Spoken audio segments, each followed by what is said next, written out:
Tapi saya berdoa pada hari ini akan ada titik balik dalam kehidupan saudara. Akan ada terobosan dalam kehidupan saudara. Sehingga ketika saudara mendengarkan firman Tuhan, itu Roh Kudus akan menolong saudara mewahyukannya secara pribadi dalam hidup saudara. Ketika saudara membaca Alkitab hari demi hari, ayat demi ayat, pasal demi pasal, itu saudara tidak hanya sekedar membaca, tapi Roh Kudus akan menolong saudara memberi pengertian dan mewahyukan firman itu untuk saudara secara pribadi, dan bukan hanya saudara mengerti, tapi firman itu menjadi nyata. Kalau firman itu berbicara mengenai pemeliharaan Tuhan yang ajaib, bagaimana orang Israel dipelihara oleh Tuhan, bagaimana hambanya Abraham, Isa, Yakub, Yusuf, semuanya mereka mengalami Tuhan, mereka mengalami panggilan Tuhan, mereka mengalami penyediaan Tuhan, mereka mengalami mujizat Tuhan, mereka mengalami kuasa Tuhan. Dan ketika saudara membaca itu, saudara tidak hanya sekedar kagum, wah ajaib ya. Yang dilakukan Tuhan kepada Abraham itu ajaib. Yang dilakukan Tuhan kepada Yusuf itu ajaib.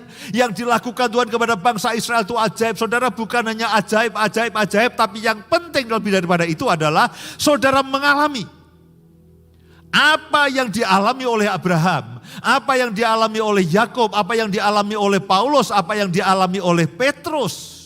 Ketika saudara membacanya, Roh Kudus akan menolong saya dan saudara untuk setiap firman yang saudara baca setiap hari. Untuk setiap firman Tuhan yang saudara dengar setiap hari.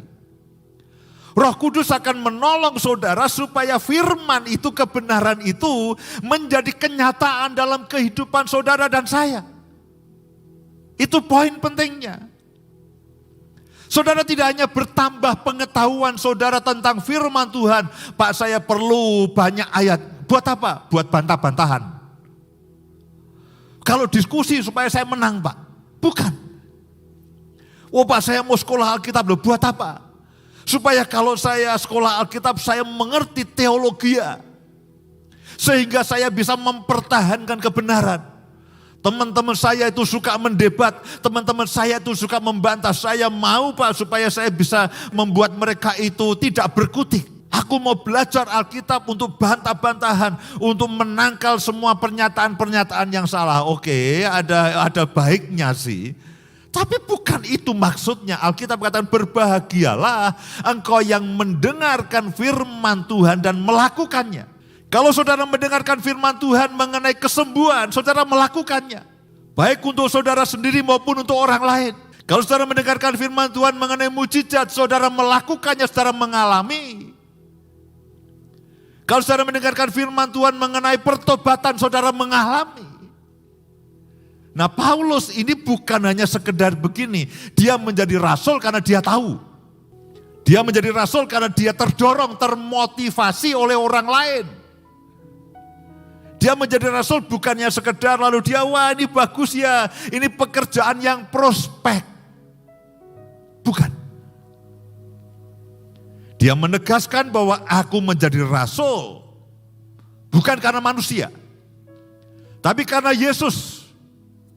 Dan apa yang aku sampaikan, Injil yang aku yakini, itu bukan Injil yang diajarkan, disampaikan oleh manusia. Itu Injil yang dinyatakan kepadaku oleh Yesus sendiri. Nah, saya berdoa saudara dan saya dimanapun kau berada, hari-hari ini saudara akan betul-betul diwahyukan kebenaran itu. Dan saudara betul-betul mengalami Yesus dalam kehidupan saudara.